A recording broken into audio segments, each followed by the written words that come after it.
Rikthimin e Donald Trump në shtëpinë e bardhë, Edi Rama e cilëson të mirë për të gjithë. Në një intervistë për median amerikane Bloomberg, kryeministri tha se qëndrimi i presidentit amerikan ndaj Bashkimit Evropian është një mundësi për këtë të fundit për të rizbuluar fuqinë e tij.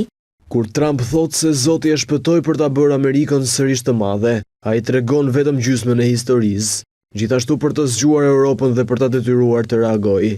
Rama u ndal edhe tek investimi që dhëndri Donald Trump, Jared Kushner do të bëjë në ishullin e Sazanit. Kreu i qeverisë tha se miratimi i projektit nuk u bë për të fituar pikë në Washington dhe se marrëveshja nuk është përfundimtare. Nuk është se ja dham ishullin dhe mbaroi, është një partneritet.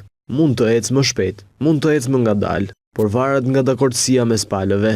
Ata kanë mbështetjen tonë të plot, por duhet të bijem dakord.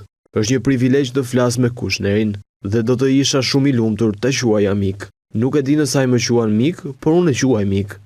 Media amerikane flet edhe për ambicien e Ramos për mandatin e 4 qeverisës, i cili, siç shkruan ajo, do të ketë përballë në këto zgjedhje kreun e Partisë Demokratike, Sali Berishën, ish presidentin dhe ish kryeministrin, të shpallur non grata nga SBA-t për korrupsion dhe minim të demokracisë.